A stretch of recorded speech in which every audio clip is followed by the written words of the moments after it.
Final Destination shows people dying in the most twisted ways possible, but nobody talks about what your nervous system would actually experience during these deaths. Well, I've looked at 10 of the most brutal kills from a medical perspective, and some of these are going to genuinely disturb you on how painful they actually are. Right off the bat, let me tell you about Ashley and Ashlyn. These two decide to get a good tan before a party, which seems normal enough until you realize they picked the worst possible day to care about their tan lines. They end up locked inside tanning beds that turn into what I can only describe as human easy bake ovens. Now, here's where it gets medically interesting. Your skin can handle about 104 degrees before things start going wrong. These beds hit way past that. The girls would have felt the heat building slowly at first. They probably thought the beds were just working really well, but once their core body temperature started climbing, their bodies went into full panic mode. The sweating would have kicked in immediately. Not cute, I'm working out sweat. We're talking full body liquid pouring out of every pore. Their hearts would be racing, trying to pump blood to the skin to try to cool them down, except the air around them was getting hotter, so their natural cooling system was basically useless. Here's the part that makes this death particularly nasty.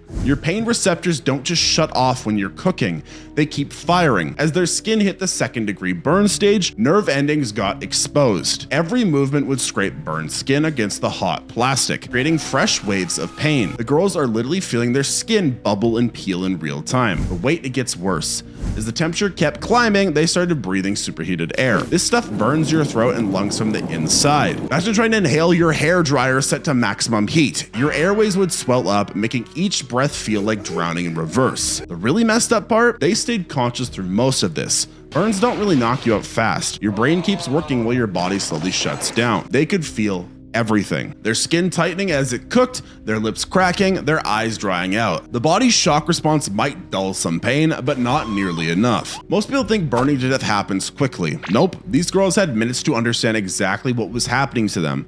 Their nervous systems were sending every possible alarm signal while they're trapped in what amounts to a coffin-sized oven. The final cause of death would have probably been a mix of things. Heat stroke shuts down your organs, smoke inhalation can stop your breathing, and severe burns mess with your blood chemistry. The point is, they felt most of the process leading up to it. Here's a medical fact that'll keep you up at night. Human skin starts breaking down at 140 degrees. The girls' beds probably hit 200 or higher. Do the math on how long that takes to kill you versus on how long it takes to hurt you. So yeah, slow roasting like a chicken is torture. What about when death chokes you out instead? Tod thought he was just hanging up some clothes after a shower. Turns out he picked the worst possible time to be responsible about laundry. A puddle of water, a slip, and suddenly he's got a clothesline wrapped around his neck. Everyone assumes strangulation kills you fast. Wrong.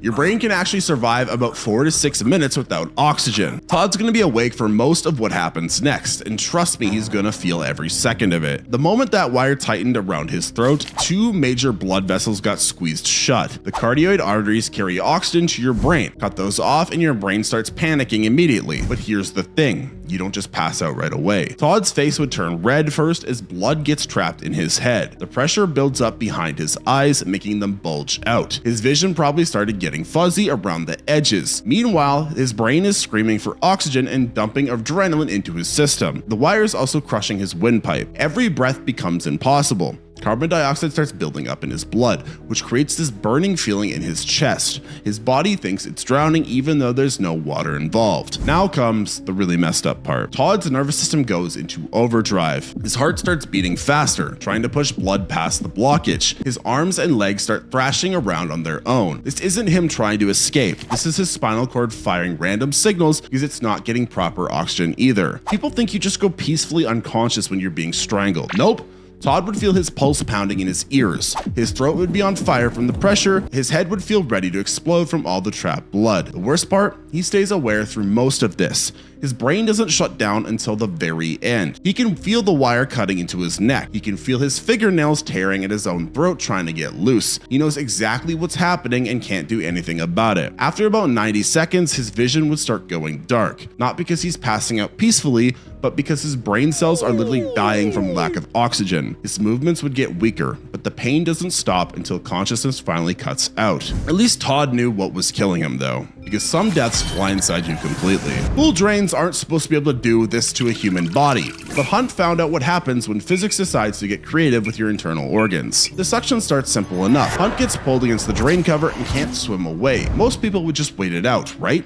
Wrong. This drain is pulling with enough force to create a perfect seal against his body. Now he's got bigger problems than just being stuck underwater. Your intestines aren't designed to handle negative pressure at all. The moment that suction locked onto Hunt's lower body, it started pulling his internal organs in directions they're definitely not supposed to go. We're talking about a vacuum strong enough to reverse the normal flow of everything inside him. This is the first thing that happens. His rectum would start getting pulled inside out. This creates immediate pain because that area has a ton of nerve endings, for obvious reasons. But Hunt can't even scream because he's underwater and running out of air. His brain is dealing with drowning panic while his guts are literally being yanked out of his body through his butt. The suction doesn't stop there either. It keeps pulling. His intestines start getting dragged through areas they've never been. Think about how much it hurts when you've had bad stomach cramps. Now imagine those same organs being physically ripped from where they belong and sucked through openings they don't fit through. Hunt's nervous system is now getting mixed signals and it has no idea how to process them. Pain receptors in his abdomen are firing off because his organs are tearing loose from their attachments. Meanwhile, his brain is screaming for oxygen because he's been underwater for over a minute. Blood loss kicks in fast. When your intestines get ripped out, you lose a lot of blood very quickly. This actually becomes a weird mercy because Hunt's blood pressure drops so fast that he probably loses consciousness before the worst part happens. But before he blacks out, he feels his body basically turning inside out. The suction is pulling organs through his digestive tract and out his body. Here's a medical fact that's going to ruin your day. Your intestines are about 20 feet long when stretched out. Hunt got to feel a good portion of that getting yanked through spaces it was never meant to go. The drowning reflex makes everything worse. His body keeps trying to breathe, which creates more internal pressure changes. Every attempt to inhale while underwater adds to the chaos happening inside his torso. Most people think you die from drowning first. Nope, Hunt probably died from blood loss and organ failure while still conscious enough to feel his insides becoming his outsides. The pool water turning red was just the visual confirmation of what his nerve endings already knew. So one injury is bad enough. What happens when everything goes wrong at once? Sometimes death decides to get really extra with its presentation. Valerie gets the full treatment. Glass shards, explosions, fire, and a knife to the chest, all in about 30 seconds. Most people can handle one major injury. Your brain knows how to deal with a broken bone or a bad cut. But when 5 different things start hurting at the same time, your nervous system basically has a meltdown trying to figure out what to focus on. Valerie pulls a piece of glass out of her neck first. Big mistake. That shard was actually plugging the hole it made. The moment she yanks it out, blood starts spraying everywhere because she just unplugged her own jugular vein. Her brain immediately gets the massive blood loss alarm. Then the vodka bottle explodes right in her face. Flash burns would hit her skin and the blast probably burst her eardrums. And the pressure waves knock her backwards. Now her nervous system is getting pain signals from her neck, her face, her ears, and her back all at once. But wait, there is more. She pulls a dish towel and 2 kitchen knives fall out. One goes straight into her chest. Now she's got a blade potentially in her lung or heart, which creates this deep crushing pain that feels different from everything else that's happening. Here's where it gets medically terrifying. Your spinal cord can only carry so much information at once. When you've got multiple severe injuries, the pain signals start competing with each other. Some get through, some get blocked, and your brain starts making weird choices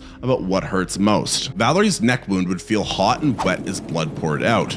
The burning on her face would feel tight and stinging. The knife in her chest would create this constant deep ache with every heartbeat. Her brain is trying to process all 3 types of pain while also dealing with blood loss and shock. The worst part is that none of these injuries knocked her out immediately. She stayed conscious long enough to experience the full medical disaster happening to her body. Her blood pressure is dropping from the neck wound, her airways might be swelling from inhaling hot gases, and there's potentially a knife puncturing vital organs. Then the stove explodes and drives the knife deeper. At this point, her nervous system probably just gave up trying to sort out individual pain sources. Everything hurt everywhere all at once. Blood loss finally does what the other injuries couldn't. It makes her lose consciousness, but not before her brain spent those 90 seconds trying to manage an emergency that would challenge an entire trauma team. So yeah, multiple injuries create chaos, but a surgical precision death is going to hit different. LASIK surgery works by burning away tiny pieces of your cornea with a laser. When everything goes right, you walk out with better vision. When everything goes wrong, you get Olivia's experience. experience. The eye has a ton of nerve endings. Evolution made sure that any threat to your vision gets your immediate attention. When that laser started cooking Olivia's eyeball, her brain got the message loud and clear. She's strapped into the chair with her head locked in place and her eyelid forced open. Can't blink, can't look away, can't do anything except feel a medical laser burning through the most sensitive part of her body. The machine is supposed to stop after a few seconds. Instead, it keeps going. The first thing Olivia feels is heat. Not the gentle warmth the brochure probably mentioned, but actual burning heat focused on her cornea. The smell of her own eye tissue cooking probably hit her nose at about the same time the pain hit her brain. Eye pain doesn't feel like normal pain. It's sharp and deep at the same time. Every nerve in her face starts firing signals. The pain shoots through her skull and down her neck. Meanwhile, smoke is literally rising from her eyeball. She finally breaks free from the head restraint, but the laser catches her hand when she tries to block it. Now she's got burned flesh on her palm and a half-cooked eyeball. Her depth perception is gone. Her vision is probably completely screwed, and she's stumbling around in a medical office that suddenly feels foreign. Then comes the fall, several stories down onto a car windshield. At this point, the eye injury becomes the least of her problems. Her body hits glass and metal at terminal velocity. Every bone that can break probably breaks. But here's the thing about falling from that height. You usually die on impact. The massive trauma to her organs and brain would shut everything down faster than she could process it. So ironically, the fall that killed her also ended the eye pain that was torturing her. The eye popping out and rolling into traffic was just physics doing its thing after she was already gone. Her pain receptors had checked out when her brain got rattled against her skull. So quick precision injuries can hurt, but a slow crushing gives you time to think about your doom. Hydraulic systems can generate around 3,000 pounds of pressure per square inch. The human rib cage can handle maybe 400 pounds before it starts to crack. Julia got to learn this math the hard way. She ends up in the back of a garbage truck, which sounds bad enough until you realize these things are designed to compress several tons of waste into neat little cubes. Her body weight is around 120 pounds. The machine doesn't care about the difference. The compactor starts slow. Julia has time to understand what's happening, which makes this infinitely worse than a quick death. She can hear the hydraulics whining as the metal wall starts moving towards her. There's nowhere to go except backwards into a pile of trash. First thing that happens, the pressure hits her feet and legs. Bones don't bend, they snap. Each break sends a sharp jolt of pain up her spine. The machine keeps moving, so the breaks keep happening. Her legs, then her hips, and then her lower ribs. Your nervous system isn't built to handle this kind of progressive damage. Each new fracture adds another layer of pain while the old fractures keep hurting. Julia's brain is getting overwhelmed trying to process signals from a dozen different injury sites. The worst part is she stays conscious through most of it. Quick trauma can knock you out from shock. Slow compression gives your body just enough time to adjust to each new level of damage. Her blood pressure drops as internal organs get squeezed, but not fast enough to spare her the experience. When the pressure reaches her chest, breathing becomes impossible. Not just difficult, but physically impossible. Her ribcage is being flattened against her spine. Carbon dioxide starts building up in her blood, creating this burning sensation in her lungs that makes you desperate for air you can't get. Julia's heart is still trying to pump blood through blood vessels that are getting pinched shut by the pressure. Her brain knows it's dying but can't do anything about it. The compactor doesn't have an emergency stop button for human consciousness. The final stage shows her skull giving away. Heads don't compress well. They tend to just crack open when the pressure gets too high. But by that point, Julia's probably lost consciousness from lack of oxygen or blood loss. She went from person to processed material in less than a minute, with her nervous system documenting every second of the transition. So yeah, slow crushing breaks you piece by piece, but a rapid fire nail gun is gonna hurt by hitting everywhere at once. Workplace accidents usually happen one injury at a time. A cut here, a bruise there, maybe a broken finger if you're really unlucky. Erin got the industrial strength version where a nail gun decided to empty its entire magazine into her face. Nail guns shoot 3-inch steel nails hard enough to punch through 2x4s. Your facial bones are way softer than lumber. Each nail that hits her is delivering about the same force as getting stabbed with a metal spike, except it's happening 8 times in 2 seconds. The face has a ton of pain receptors, lot more than most areas on your body. There's 3 major nerves that branch out across your face, and Erin's about to find out what happens when multiple nails start hitting those nerve highways at the same time. The first nail probably hits her cheek. That alone would feel hot, sharp pain shooting through her entire face. But before her brain can even process that signal, nail number 2 hits her forehead. then her eye socket, then her jaw. Each new nail creates its own pain pathway, but they're all trying to use the same nerve roots to get to her brain. The signals would start jamming up. Her nervous system can't prioritize which injury needs attention first because they're all screaming for help at once. The nails going into her eye socket are hitting the most sensitive area possible. Eye injuries don't just hurt locally. They create this deep aching pain that spreads through your whole head. One nail to the eye would put most people into shock. Erin gets multiple eye injuries while other nails are punching through her facial bones. Her brain is getting overwhelmed trying to process all this information. Pain signals from her cheek, her forehead, her eye, her jaw, all firing at the same time. It's sensory overload on a level the human nervous system isn't designed to handle. Nails through her hand happened when she tries to block her face. Hand injuries hurt differently. They're sharper, more immediate, but her brain is already dealing with facial trauma, so the hand pain just gets added to the pile of signals demanding attention. Blood loss kicks in fast when you've got a dozen holes in your head. Each nail created its own bleeding wound, and they're all draining at once. Her blood pressure starts dropping, which actually becomes a mercy because it means less blood flow to carry pain signals. Erin probably loses consciousness pretty quickly, not from any single nail, but from the combination of blood loss and her nervous system basically giving up, trying to sort out all the different pain sources. The whole thing would maybe last a couple seconds, which is a couple seconds of her face getting turned into a pincushion while her brain starting to process all the injuries that it was never designed to handle. So yeah, nail guns to your face is gonna hurt a lot, but external forces are gonna create different kinds of nightmares. Friction burn happens when your skin gets dragged across rough surfaces at high speed. Add actual fire to that equation and you get Carter's very educational final moments about the dangers of being a terrible person with poor planning skills. Carter manages to chain his own ankle to his truck while trying to burn a cross on someone's lawn. The truck starts moving and suddenly he's getting a very hands-on lesson in physics at 30 miles per hour. Being dragged on asphalt is medical torture. The road surface acts as sandpaper, grinding away skin layer by layer. Carter's clothes get shredded first, then his skin starts peeling off in strips.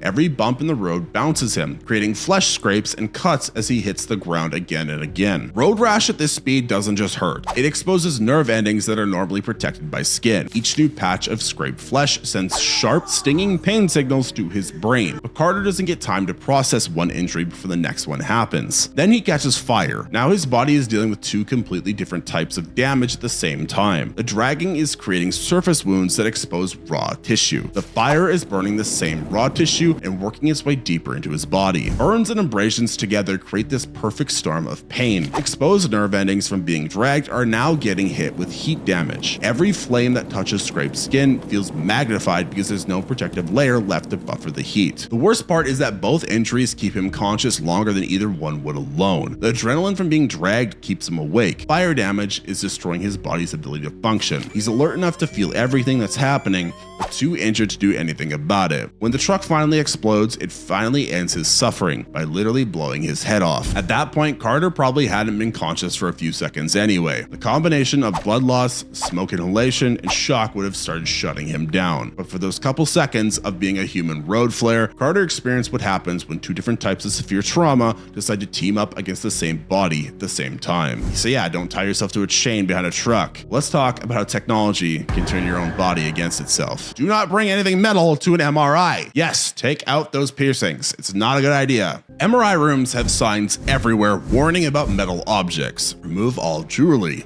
they say. No phones, no keys, no piercings. Erik apparently thought those signs were just suggestions rather than life-saving medical advice. Granted, I don't think he really cared, but you know. A 7 Tesla MRI magnet is strong enough to pull a wrench out of your hand from across the room. Erik's face is decorated with enough metal to set off airport security from 3 gates away. You can probably see where this is going. The moment that magnet kicks on, every piece of metal in Erik's face becomes a tiny projectile trying to escape his body. His eyebrow ring, nose stud, lip piercings, they're all getting yanked out at the same time by a force he can't fight. Getting one piercing ripped out would hurt enough to make you scream. Erik gets to experience about a ton of them at the same time. Each piece of metal tears through the skin it was supposed to decorate, leaving bloody holes where his piercings used to be. Face wounds bleed more than other injuries because your head has a ton of blood vessels close to the surface. Erik's face is now leaking from multiple puncture sites while he tries to figure out what just happened to his carefully curated punk aesthetic and where his is because it got ripped off too. Metal furniture becomes a missile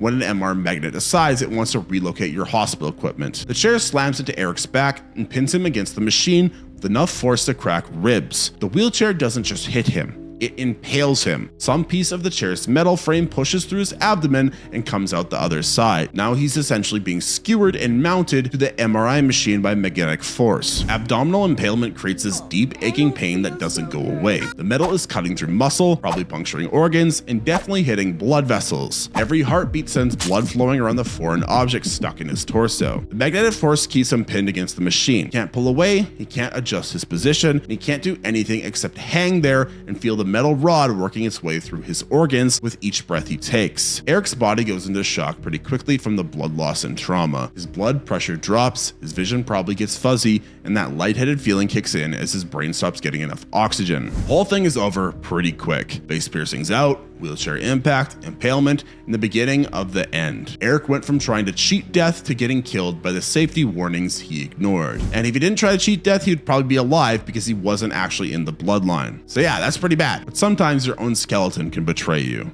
If you didn't know, human spines can bend about 30 degrees backwards before things start breaking. Candice's gymnastics routine was about to teach her what happens when you exceed those specifications by a factor of 3. Chalk dust hits her face mid-flip, which blinds her at exactly the wrong moment. She can't see where she's going to land, can't adjust her position, and definitely can't prepare for what's about to happen to her vertebrae. She hits the mat wrong, not slightly wrong, but catastrophically wrong. Her body folds backwards at an angle that would make a yoga instructor cry. The sound of her spine snapping is loud enough for everyone in the gym to hear.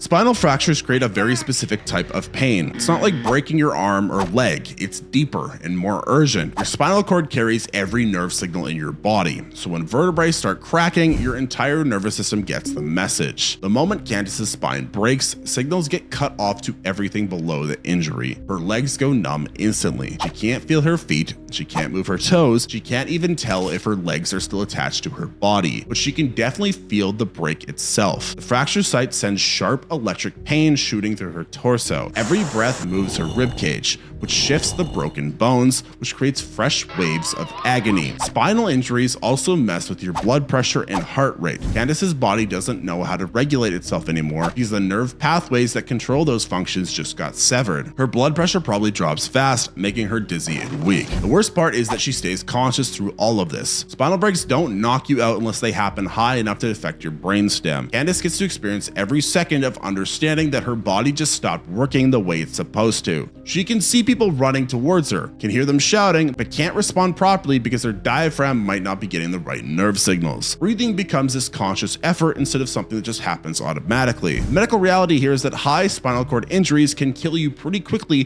by shutting down the nerves that control breathing and heart function. Candice probably doesn't have very long to think about her situation, but those few minutes she does have are filled with this unique horror of being trapped in a body that's essentially been unplugged from itself. She can feel the break, but nothing below it. Can think clearly, but can't make her body respond. So don't do gym class, don't do athletics, don't do any of that stuff because you might break your back. Don't look into Final Destination deaths because when you look into them, you realize how bad they actually are if you had to go through them. Which of them was your favorite? Which one did I miss? Which one do you want me to talk about in my next video? Make sure to comment down below. Hit the like button on this video if you enjoyed watching it. Subscribe to the channel. And if you want to watch another one of my videos, click the video on screen now.